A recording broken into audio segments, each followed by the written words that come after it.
నమ్మకానికి good bye చెప్పండి కేవలం 2000తో జీరో డౌన్ పేమెంట్ ఈఎంఐ సదుపాయం కలదు అమెరికన్ లేజర్ ఐ హాస్పిటల్. నమస్తే, నేను విజయ్. ఇప్పుడు మరో కొత్త వైరస్ బ్యాక్టీరియా జనాన్ని భయపెడుతుంది. మహారాష్ట్రలో దాదాపుగా 110 మందికి ఈ వ్యాధి సోకింది. జీబీఎస్ వ్యాధి అనేది ఇప్పుడు అందరినీ కూడా కలవరపెడుతుంది. 40 సంవత్సరాల వయసున్నటువంటి ఒక వ్యక్తి కూడా ఈ వ్యాధితో ఆయన బాధపడుతూ చనిపోవడం జరిగింది. నిజంగా ఇది అంటువ్యాధ? కోవిడ్ లాగా ఇది అందరికి కూడా స్ప్రెడ్ అవుతుందా? ఎస్, ఈ వ్యాధి గురించి డిస్కస్ చేద్దాం. మనతో పాటు ఉన్నారు డాక్టర్ విజయ్ భాస్కర్ గారు. సార్ నమస్తే. నమస్కారం. డాక్టర్ గారు, ఈ వ్యాధి ఎవరికి వస్తుంది? ఇది కోవిడ్ లాగా అందరికీ స్ప్రెడ్ అయ్యేటువంటి ఛాన్స్ ఉంటుంది? అసలు జీబీఎస్ వ్యాధి అంటే ఏంటి? ఇది అంటువ్యాధ, లేదంటే సాధారణంగా ఎప్పటి నుంచో ఉన్నటువంటి వైరసా, కొత్తగా వచ్చినటువంటి వైరస్గా భావించాలా? జీబిఎన్ సిండ్రోమ్ అంటే గిలెన్బర్ సిండ్రోమ్ అన్నది ఇది మేము తరతరాలుగా చూస్తున్నాము. ఎన్నో తరాల నుంచి ఇది వస్తుంది. ఇది నరాల వీక్నెస్ క్రమేణా కాళ్ళ నుంచి కడుపు నుంచి ఛాతీ, ఎప్పుడైతే ఛాతీ ఊపిరితిత్తులకు సంబంధించిన నరాలు దెబ్బతింటాయో ఇది వెంటిలేటర్ మీద పోయి క్రమేణా చనిపోయే ఆస్కారం ఉంటుంది. కానీ ఇది నెలలు సంవత్సరాలు కూడా వ్యాధిగ్రస్తులు సతమతం అవుతుంటారు. కొంతమంది లాంగ్ టర్మ్ వెంటిలేటర్ సపోర్ట్ తోటి రికవర్ అవుతారు, కానీ చాలా వరకు అల్టిమేట్లీ చనిపోయే ఆస్కారం ఉంటుంది. ఇది ముఖ్యంగా గిలెన్బార్ సిండ్రోమ్ అనేది ఇది పెరిఫెరల్ నర్వ్ అంటే వేళ్ల కొనల నుంచి వ్యాప్తి చెందే వ్యాధిగా దీన్ని పరిగణలో తీసుకోవచ్చు. ఇది మనము క్రమేణా మన రోగ నిరోధక శక్తి దెబ్బతిన్నప్పుడు ఈ వ్యాధి ప్రబలే ఆస్కారం ఉంటుంది. అంటే మనకు బ్యాక్టీరియా కానీ వైరస్ కానీ ఎప్పుడైతే మన బాడీని అటాక్ చేస్తుందో క్రమేణా మన రోగ నిరోధక శక్తి కొంతకాలం తర్వాత దెబ్బతినే ఆస్కారం ఉంటుంది. సో అది వైరసా బ్యాక్టీరియా అన్నది we cannot determine, but ultimately science and symptoms ప్రకారం మనం దీని యొక్క నరాల వ్యాధిని మనం తెలుసుకోవడం జరుగుతుంది. నర్వ్ కండక్షన్ టెస్ట్ చేయటం వల్ల కూడా మనము పాదాలలో నర్వ్ కండక్షన్ టెస్ట్ చేయటం వల్ల కూడా దీని యొక్క వ్యాప్తిని మనము క్రమేణా కనుగొనడం వల్ల మనం ఇది గిలెన్బార్ సిండ్రోమ్ గా మనం భావించడం జరుగుతుంది. ఇది ఈ మధ్య కాలంలో మహారాష్ట్రలో ఎక్కువగా కేసెస్ నమోదవడం, మొన్న ఒక వ్యక్తి చనిపోవడం, ఇలా మేము క్రమేణా ఎన్నో సంవత్సరాల నుంచి చూస్తున్నాం. కానీ ఇది ఒక ఎపిడమిక్ లాగా మహారాష్ట్రలో ఎక్కువగా కేసెస్ నమోదవడం, దాదాపుగా 19 మంది కేసెస్ ఇప్పుడు వెంటిలేటర్ మీద ఉన్నట్టుగా మనకు ఇన్ఫర్మేషన్ ఉంది. సో దీన్ని మనకు ఒక లెవెల్లో కాన్షియస్నెస్ కి పెంచింది, అంటే అవేర్నెస్ కి పెంచింది. కొంతమంది దీని వైరస్ వలన వ్యాప్తి చెందుతుంది అనుకుంటారు, కొంతమంది నరాల బలహీనత వలన వాతం అనుకుంటారు, కొంతమంది ఇంకా ఎన్నో రకాలుగా భావిస్తుంటారు. ఈ కోవిడ్ తర్వాత మనకు ఏ కొత్త రకమైన వ్యాధి అయినా కూడా దాని గురించి విపరీతమైన వ్యాప్తి చెందుతుంది. ప్రజల్లో ఒక భయాందోళన ఉంది, కాబట్టి ఆ అవేర్నెస్ ని మనం క్రియేట్ చేయాల్సిన అవసరం ఉంది. గిలెన్బార్ సిండ్రోమ్ అన్నది బ్యాక్టీరియా వైరస్ యొక్క క్రమేణ ఎఫెక్ట్ వల్ల మన బాడీలో ఉండే రోగ నిరోధక శక్తి దెబ్బతిన్నప్పుడే మనకు ఈ వ్యాధి బాడీలో వ్యాప్తి చెందుతుంది.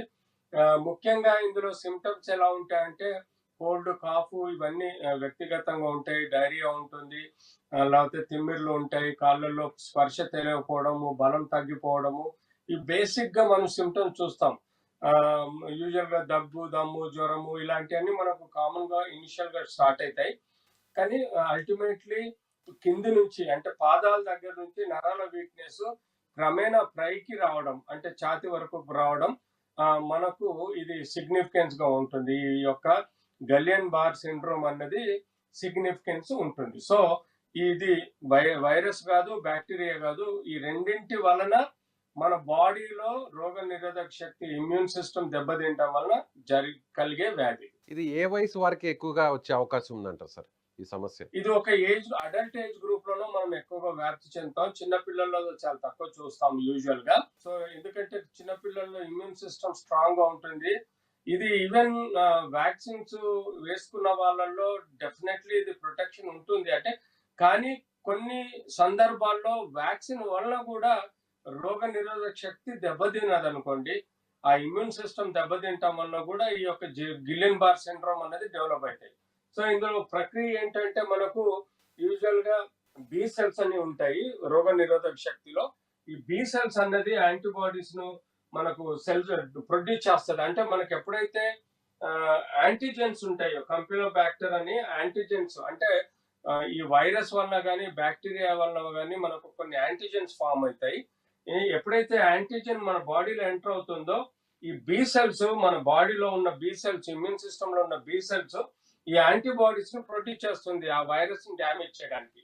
ఈ యొక్క ప్రక్రియలో క్రమేణా చాలా రోజుల తర్వాత కంటిన్యూస్ గా అడల్ట్స్ వ్యక్తులలో ఈ యొక్క సిస్టమ్ ని డ్యామేజ్ చేస్తే, ఎప్పుడైతే ఈ రోగ నిరోధక శక్తి సిస్టమ్ ని డ్యామేజ్ చేస్తుందో తదనంతరము ఒకలాంటి నరాల వీక్నెస్, అంటే ఇది నరాల వ్యాధి. సో ఇమ్యూన్ సిస్టమ్ దెబ్బతిన్నప్పుడు నరాల వ్యాధి దెబ్బతినడం, నరాల వ్యాధి ప్రబలడం, నరాలలోని ప్రక్రియ డ్యామేజ్ అవడం, నరాల ఏదైతే నార్మల్ ఫంక్షన్ ఉంటుందో అది డిఫెక్ట్ అవడం, యూజువల్ గా స్పర్శ తెలియకపోవడం, వీక్నెస్ రావడం.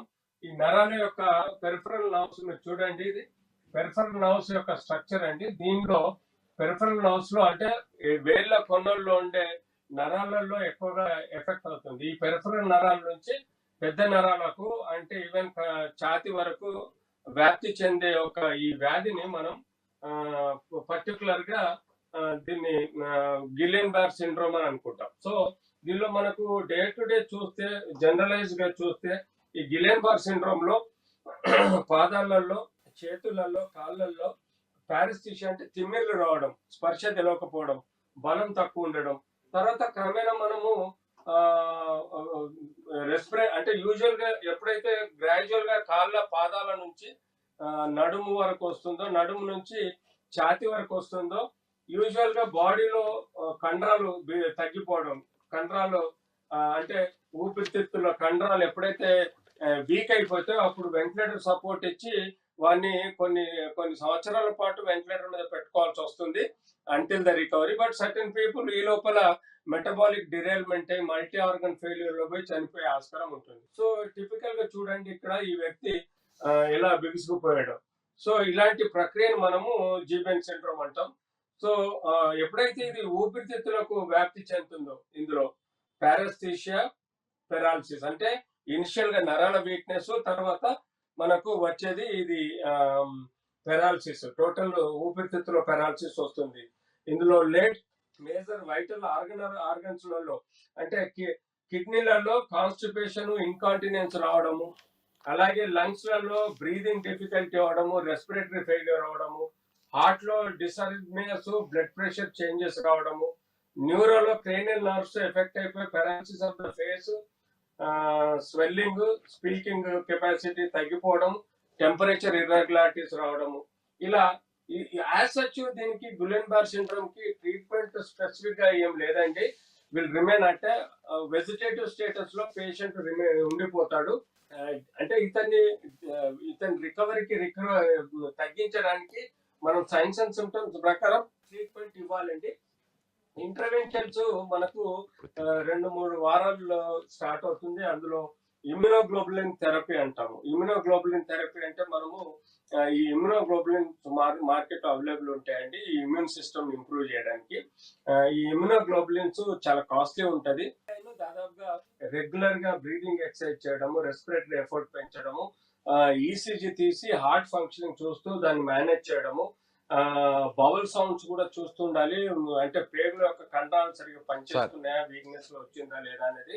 అలాగే వీరికి మానిటర్ యూరినర్ అవుట్పుట్ కూడా ఎంత ఉంది, కిడ్నీ డ్యామేజ్ ఉందా అని చూడడానికి యూరిన్ అవుట్పుట్ కూడా చూస్తూ ఉండాలి. ఇంట్యుబేషన్ అవసరం ఉంటే అప్పుడు ఏ టైంలో ఇంట్యుబేషన్ అవసరం వచ్చినా ప్రాపర్ గా ఇంట్యుబేషన్ చేసుకోవాలి.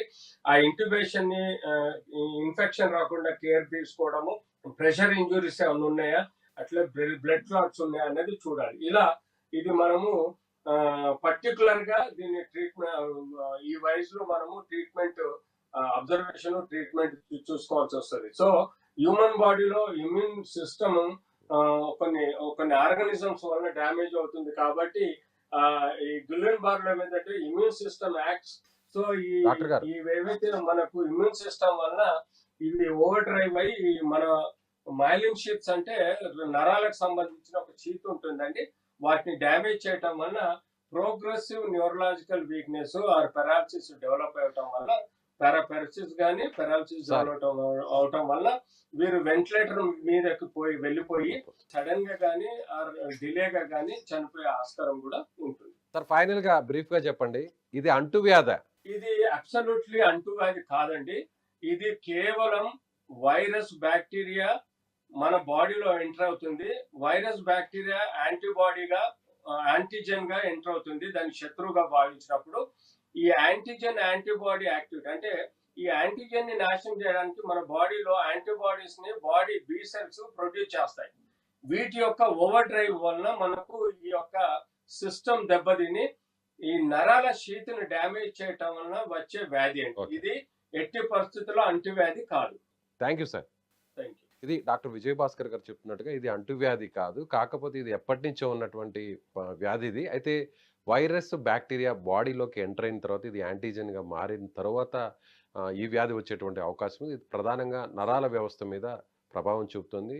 తర్వాత నరాల బలహీనత వచ్చిన తర్వాత మిగిలినటువంటి ఆర్గాన్స్ మీద కూడా దీని ప్రభావం చూపుతుంది. చివరికి ఇది ప్రాణాలు తీసే వరకు కూడా ఇది హానికరమైనటువంటి వ్యాధిగా దీన్ని భావించాలి. అయితే ఇది అందరూ కూడా చనిపోయే స్థాయి వరకు వెళ్ళదు. ఇది ఎప్పటి నుంచో ఉన్నటువంటి వ్యాధి అని ఆయన చెప్తున్నారు. Thank you so much.